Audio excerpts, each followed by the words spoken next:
Segundo as Escrituras, Satanás existe mesmo? Lição 3. Jó e a realidade de Satanás.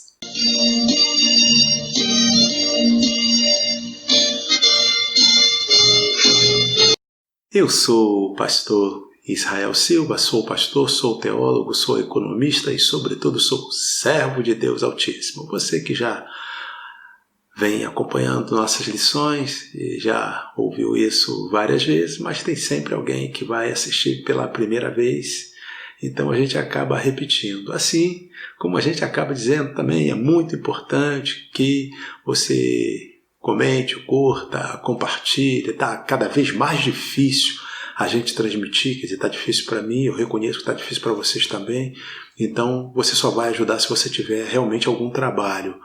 O WhatsApp cada dia dificulta mais, agora o Messenger também está dificultando, pelo menos no YouTube a gente ainda continua conseguindo trabalhar da mesma maneira, mas esse pelo menos é porque depende muito do perfil, de quem publica.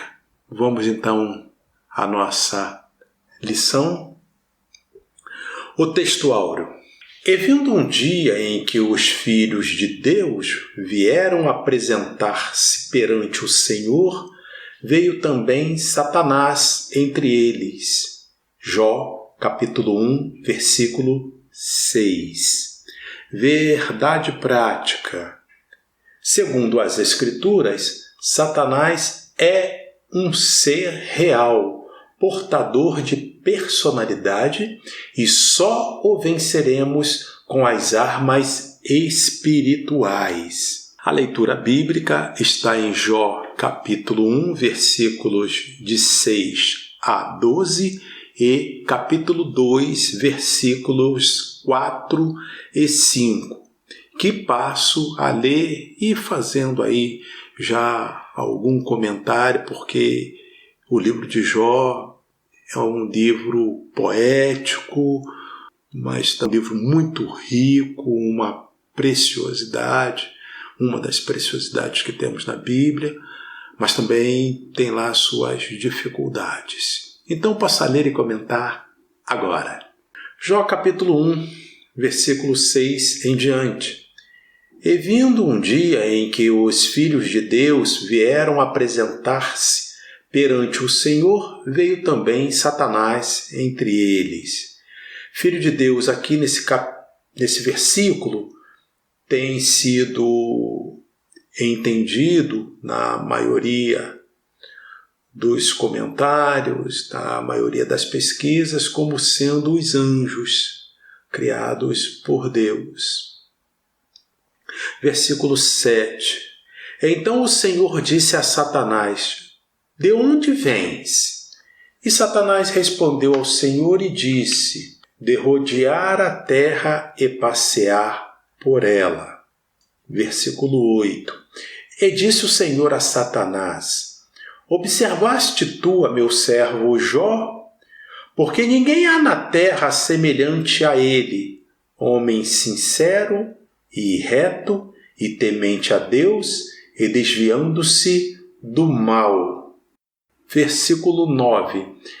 Então respondeu Satanás ao Senhor e disse: porventura teme Jó a Deus debalde? Esse é o termo usado na versão revista e corrigida. Uma maneira assim, uma linguagem mais conhecida seria: porventura teme Jó a Deus de verdade? Ou poderia ser: teme Jó a Deus de fato? É isso que quer dizer essa expressão aqui, debalde. É debalde escrito junto. Versículo 10. Porventura não o cercaste tu de bens a ele? Essa palavra, essa expressão está sendo utilizada por Satanás na conversa, né? É essa história que o livro conta. E a sua casa e a tudo quanto tem, a obra de suas mãos abençoaste, e o seu gado está aumentando na terra. Então, Satanás está argumentando com Deus e, claro, falando contra Jó. Versículo 11. Mas estende a tua mão e toca-lhe em tudo quanto tem, e verás se não blasfema de ti na tua face. Versículo 12. E disse o Senhor a Satanás: eis que tudo quanto tem, ou seja, tudo quanto Jó possui, está na tua mão. Somente contra ele não estendas a tua mão. E Satanás saiu da presença do Senhor. Bom, então Jó fez como se fosse uma aposta com Deus, sugerindo que Jó servia a Deus de forma interessada e que, uma vez perdendo seus bens, e Satanás reconhecia que era Deus que abençoava a Jó, então argumentou ele então que se tirasse os bens de Jó, Jó blasfemaria diante da face de Deus. E Deus o permitiu e já disse aqui: somente contra ele não estendas a tua mão. Interessante. Deus permite que Satanás toque nos bens materiais de Jó, e era só isso, não permitia que ele fizesse o restante. Aqui, quando Deus diz somente contra ele não estendas a tua mão, não é um pedido, é o limite da autorização de Deus. Então, diz o salmista, Salmo 67, versículo 7. Uma coisa disse Deus 2 vezes ao ouvir, que o poder pertence a Deus. Então, o poder pertence a Deus. Deus tem todo o poder. E o diabo faz aquilo que Deus permite que ele faça. A nossa dificuldade é que Deus permite muito. No campo natural, Deus permite muito mais ao diabo do que permite ao ser humano. Então, essa é a dificuldade. Capítulo 2 de Jó, agora nós vamos.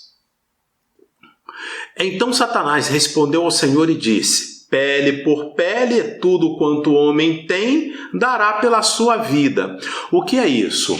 Satanás tocou de tal forma que Jó perdeu tudo que possuía, seus bens.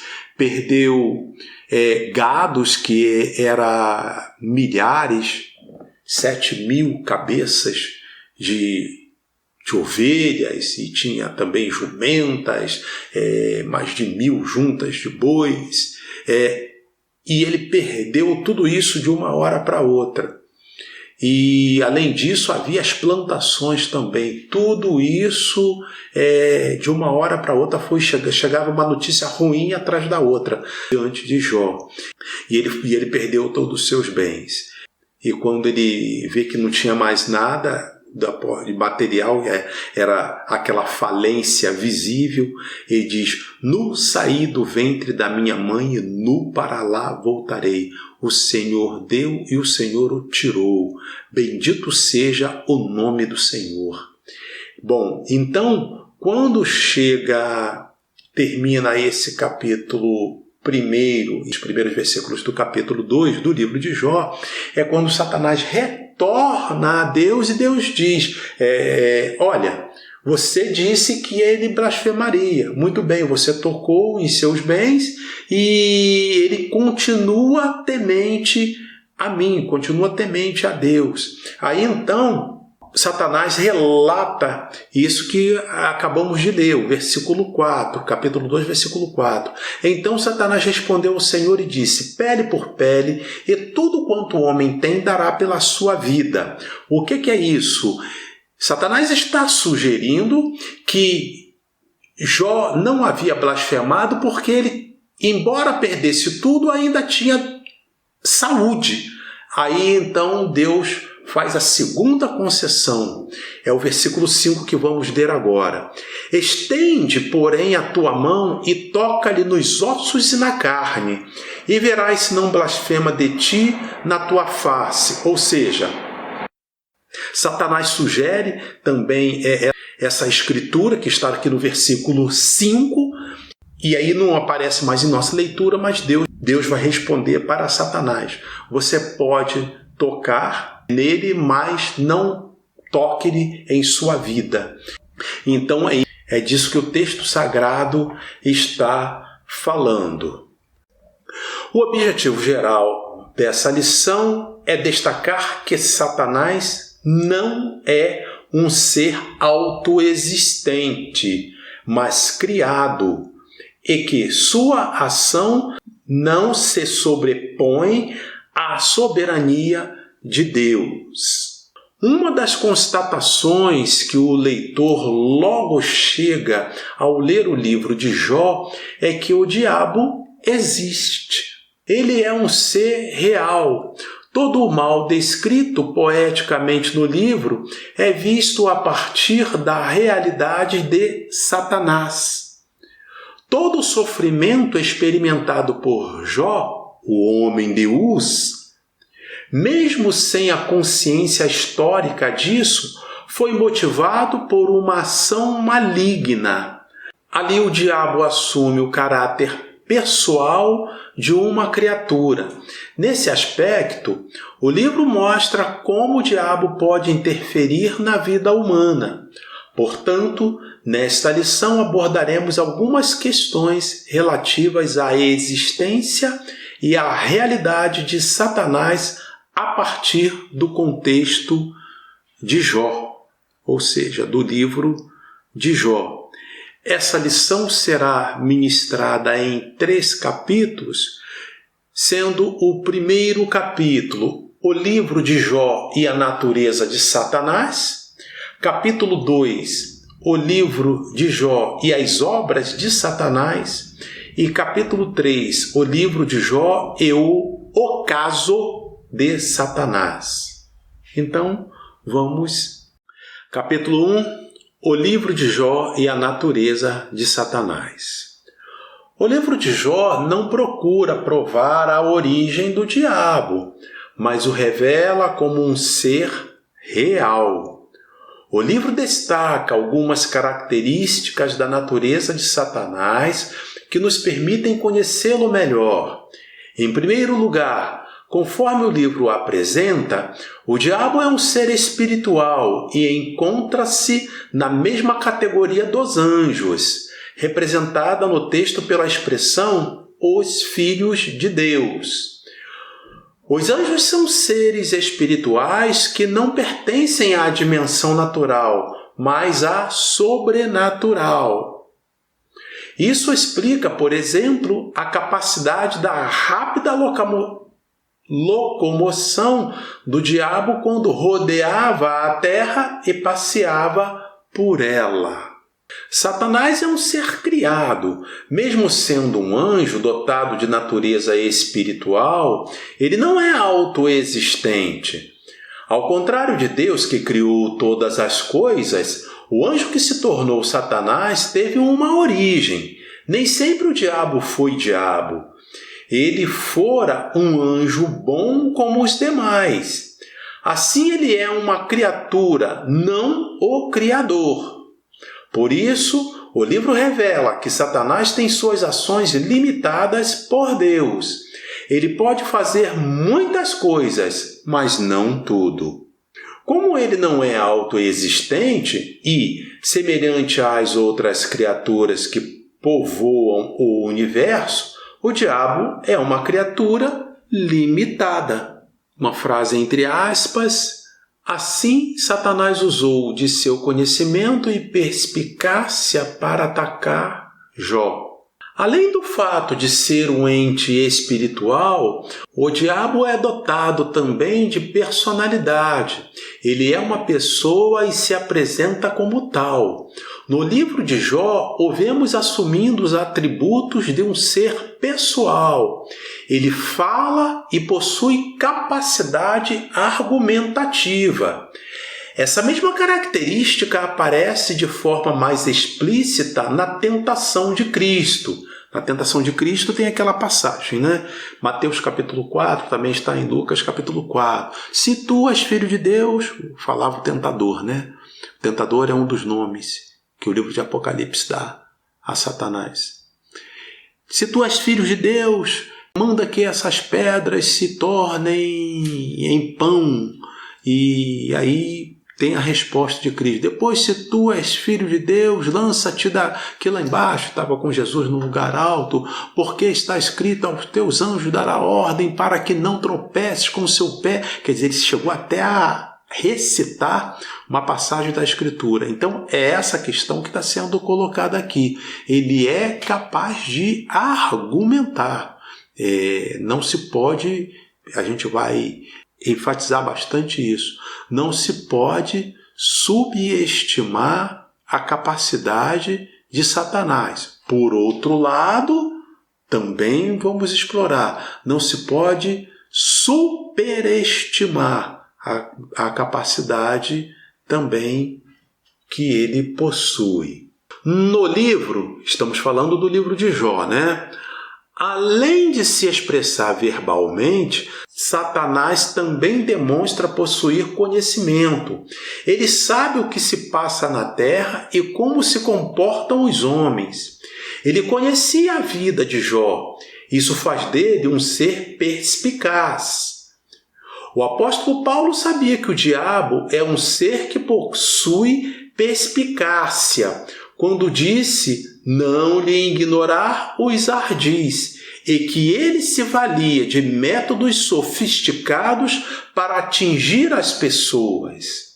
Assim, Satanás usou de seu conhecimento e perspicácia para atacar Jó. A síntese desse capítulo 1 é: o diabo é um ser espiritual criado e dotado de personalidade. Capítulo 2. O livro de Jó e as obras de Satanás. A introdução do livro de Jó apresenta Satanás como um ser capaz de agir contra o ser humano. Por meio de suas ações, é possível conhecer a natureza maligna de suas obras. É da natureza do diabo provocar dor e sofrimento aos seres humanos. No livro, Satanás impõe ao patriarca Jó um sofrimento até então sem precedentes, pois ninguém sofreu como Jó no Antigo Testamento. Primeiramente, o diabo atingiu as posses dele, o que fez o patriarca sofrer ao ver o seu patrimônio destruído repentinamente. Da mesma forma, houve grande sofrimento em Jó quando ele viu a tragédia se abater sobre sua casa, pois sua família foi devastada. Jó possuía, dentre outras coisas, 7 filhos e 3 filhas. E eles viviam de uma maneira tão confortável que diz o texto que os filhos se revezavam em fazer banquetes e convidavam as filhas para participarem. Então, era uma família bastante unida. Então, eles se revezavam, faziam um banquete e um convidava os outros, né, irmãos, e também as irmãs. De uma hora para outra, quando Jó começou a perder os seus bens, ele perdeu também os seus filhos. A dor já é grande de perder um filho, imagine perder 10 filhos, mas a questão é que naquele tempo, além da dor, vamos dizer, emocional, havia ainda a questão da continuidade da família, da descendência, pois isso tudo era muito sério naquela época, porque havia a preocupação de para quem deixar os meus bens, como não deixar, hoje também existiria, né? Mas naquela natureza, naquela época, e principalmente no Oriente, uma pessoa de posse levava isso ainda mais a sério do que é levado hoje. O diabo o infligiu com uma doença que o fez padecer dor e isolar-se de todos. O diabo é capaz de infligir dor e sofrimento, mas não só isso, ele também acusa. Faz parte de sua natureza acusar. Foi o que ele fez com Jó. O diabo o acusou de praticar uma religiosidade motivada por interesse, assim como fez posteriormente com o apóstolo Pedro, querendo cirandá-lo. O diabo quis fazê-lo com Jó. O livro do Apocalipse mostra a acusação como a missão do diabo. Por outro lado, devemos destacar a atuação de Satanás na tentação para o mal. Também faz parte de sua natureza tentar pessoas. Pelo texto sagrado, podemos inferir que o diabo impulsionou os sabeus e os caldeus, povos até então nômades, a dizimarem os bens de Jó. É uma característica do diabo incitar e tentar para o mal. Muito bem, Jó estava sentado à sua casa, então só vinha chegando as más notícias. Então era assim, chegava um funcionário de Jó e dizia assim: olha, estava eu com o rebanho, estava eu com um de seus filhos ou com tantos de seus filhos, e estávamos todos ali, e deu sobre nós os caldeus e mataram a tudo e a todos, e só eu escapei e estou aqui para relatar ao Senhor. Ao relatar a Jó, e falava isso para Jó. Então, saía mal aqueles, acabava de sair da presença, de perto de Jó, chegava outro e contava uma notícia semelhante. Olha, estava eu, e aí se foi, o primeiro falou que veio os caldeus, o outro agora dizia que veio os sabeus, ou seja, eram povos nômades e que até então não tinham um histórico de tanta violência, mas aí ia chegando essa notícia. Mas o início do livro, né, depois nós temos esse conforto de ler o livro todo, conhecer toda a história, então a gente sabe que era uma aposta que estava em jogo, porque Satanás havia dito para Deus, é como se ele dissesse que tinha certeza que Jó haveria de blasfemar. O que não aconteceu. A síntese do capítulo 2, no livro de Jó, as obras de Satanás são representadas pela dor, sofrimento, acusação e tentação. Capítulo 3. O livro de Jó e o ocaso de Satanás. Esse ocaso, eu sei que eu falo para pessoas de cultura bastante avançada, mas sempre é bom a gente repetir, porque pode parecer para pessoas também mais iniciantes. Primeiro que esse ocaso aqui se escreve junto, né? Ocaso, olha, vou te contar o caso que aconteceu. Aí seria separado, aqui é ocaso. Esse ocaso é antônimo de orto. Então vamos lá. Afinal, o que é ocaso, pastor? Ocaso é o por. A gente geralmente usado para o sol, mas para todo astro seria válido. Para o sol, para a lua, para estrelas. Então, ocaso, na linguagem literal, significa o pôr de um astro. Em antônimo, o orto seria o nascente. Aí, para ficar logo completo, e como é que se escreve orto? Quantas letras tem? Tempo para você? 4, 3, 2, 1. Esse orto que estamos falando aqui se escreve O-R-T-O, 4 letras apenas, porque é orto de nascer um astro. O orto que tem o H, que é antecedido pelo H, tem 5 letras, e esse é o orto que se refere a jardins, o orto lá de Niterói, na minha cidade. Na nossa infância a gente gostava de passear por ali, é local de plantas e alguns animais e assim por diante. Muito bem. Então esse título, o livro de Jó e o ocaso de Satanás. Quando é usado, nesse caso aqui, aí é usado no sentido figurado. Esse ocaso é o fim, é como ele termina, como termina a história dele. Então a gente chama aí a gente passa a chamar de ocaso. No astro seria o pôr. Se fosse o sol, pronto, vou falar sol para ficar mais fácil.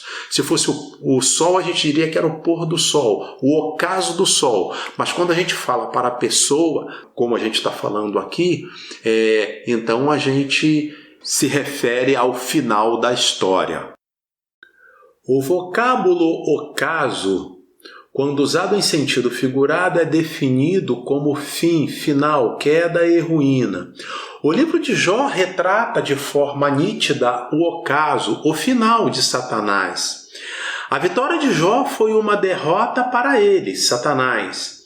Em quase todo o livro, Deus se mantém em silêncio e oculto, mesmo o leitor tendo consciência que ele, Deus, está lá e que o seu silêncio fala alto, eu diria muito alto. Por outro lado, o diabo não aparece mais a partir do capítulo 3 e não é mais mencionado no restante do livro. Não é, pois, propósito do livro pô-lo em evidência, nem tampouco superestimar o mal. O livro de Jó mostra que Satanás não conseguiu o seu intento, que era fazer com que Jó blasfemasse. Interessante esse pedaço que acabamos aqui, já prevenindo para as lições seguintes, nós não vamos repetir tantas vezes esse nome que a gente não gosta de pronunciar, né? Nós que somos de Cristo, não gosto de pronunciar esse nome. A gente gosta de pronunciar Deus, Jesus, meu Salvador, meu Rei, aquele que vive e reina para sempre, Senhor, Criador dos céus e da terra. É disso que a gente gosta de pronunciar. Mas a lição, ela é necessária e a gente tem algumas situações, se fosse apenas escrevendo um livro, a gente poderia colocar ele, o seu, o dele e tal, mas há momentos que se a gente fizer isso, vai dificultar o entendimento. Esses vídeos eles são assistidos por pessoas de todos os níveis intelectuais. Então, algum vai dizer, pastor, mas é claro que eu já sei isso, é claro que nós já sabemos. Aí eu lembro a história lá do Martinho Lutero. Se você já mamou o que basta, não corte fora as tetas da vaca, deixe que os outros também mamem. Ou seja, você já sabe, você teve oportunidade de estudar, alguns aqui se especializaram, são teólogos, enfim, então, mas tem alguns que são iniciantes, aí a gente tem que facilitar a linguagem. Um texto entre aspas: o diabo é capaz de infligir dor e sofrimento, mas não só isso, ele também acusa. O livro tem um início dramático, mas um final apoteótico. Jó foi submetido a uma prova de fogo e, mesmo sendo chamado pelas chamas do sofrimento, saiu vivo e vitorioso. Deus nunca o abandonou. A graça estava oculta, mas estava lá. No momento oportuno, ela se manifestou, da mesma forma que a graça de Deus se manifestou trazendo salvação a todos os homens. Ela também se manifestou trazendo alívio, paz e livramento a Jó. Deus mesmo, no momento certo, testemunhou que Jó era o homem que ele, Deus, sempre disse que era justo, reto e temente a Deus. A síntese desse capítulo 3, o livro de Jó mostra indiretamente o ocaso do diabo e, ao mesmo tempo, diretamente o testemunho de Deus a respeito de Jó. Concluindo, o livro de Jó, mesmo poeticamente, apresenta Satanás de forma real e, a partir da revelação divina, história bíblica. Dessa forma, Satanás é um ser dotado de personalidade, possui grande conhecimento e age com perspicácia. Não deve, portanto, ser ignorado.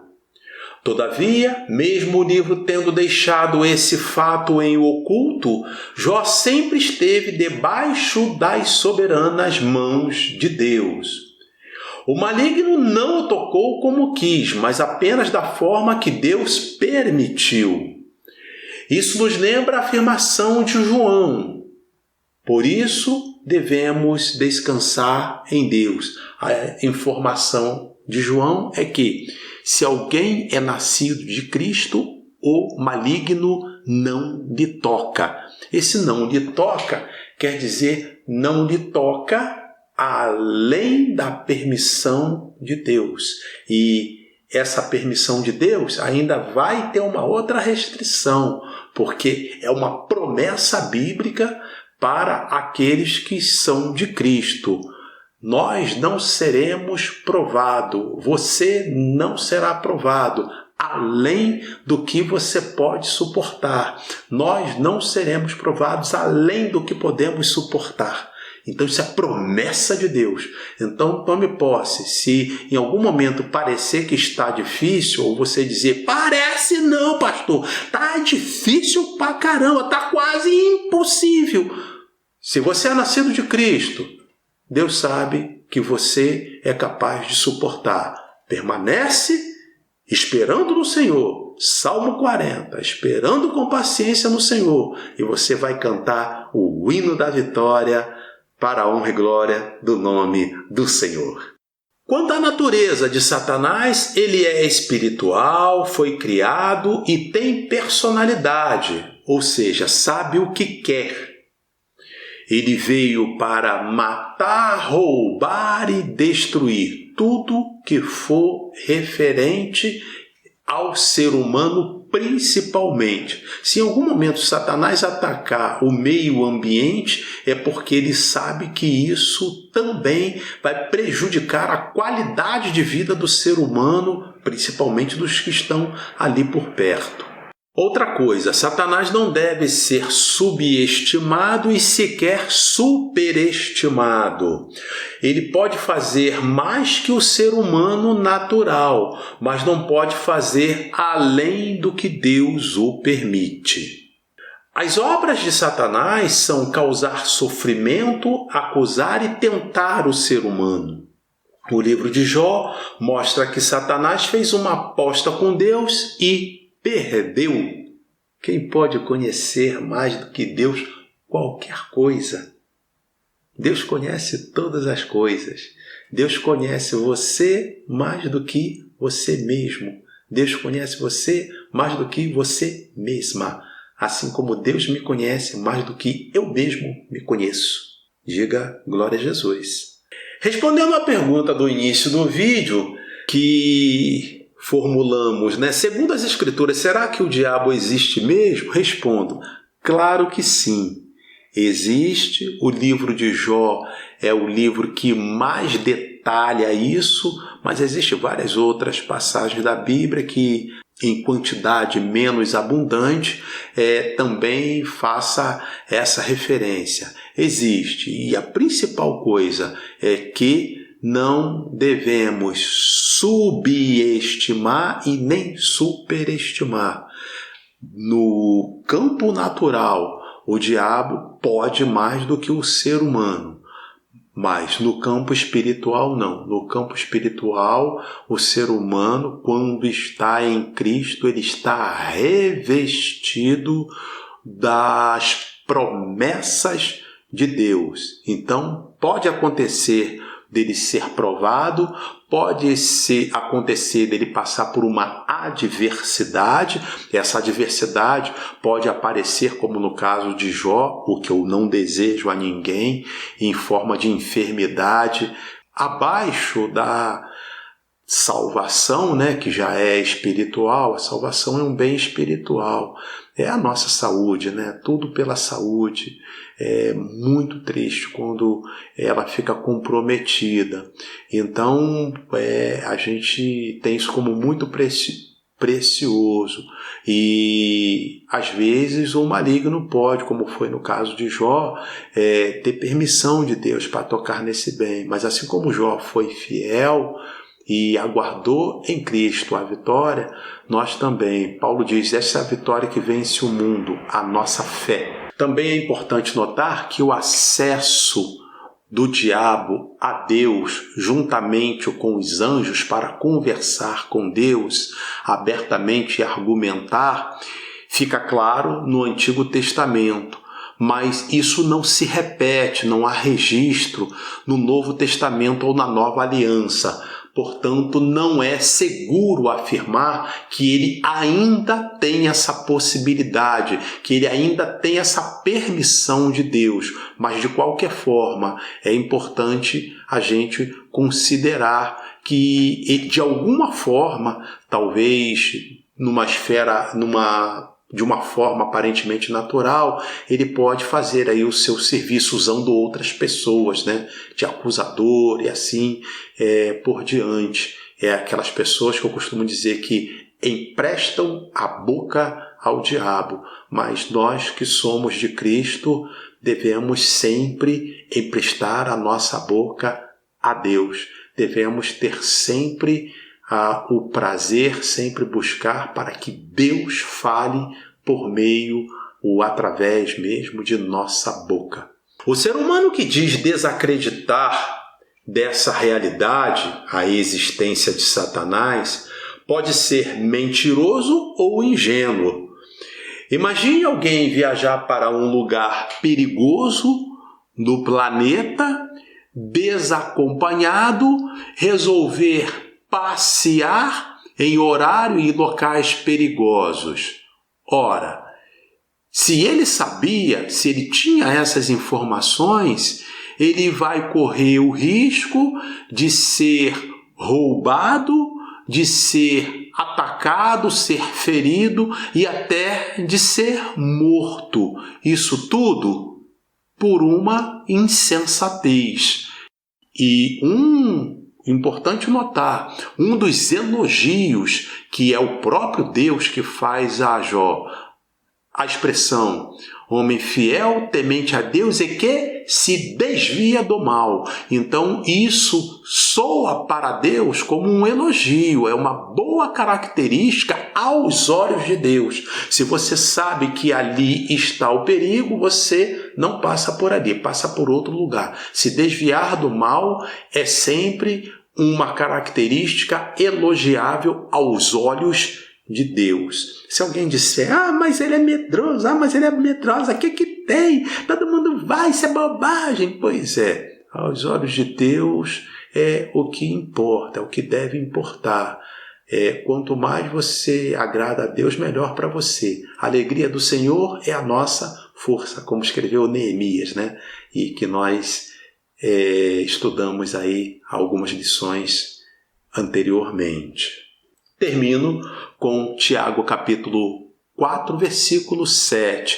Resisti ao diabo e ele fugirá de vós. Algumas traduções mais antigas, talvez daqueles textos que se considera que não aparecem os melhores manuscritos, enfim, mas dizia, resistir o diabo na fé e ele fugirá de vós. Mas o ponto é esse, resistir o diabo. O que é isso? Como é que Jó resistiu o diabo? Enquanto ele era tentado, tudo que o diabo esperava é que ele, Jó, blasfemasse de Deus. Isso Jó não fez. Isso é resistir ao diabo. Agora ele vai cometer um pecadão porque ele está sendo tentado. Aí não acontece. Comente, curte e compartilhe. Deus abençoe você e sua casa. Em nome de Jesus. Amém.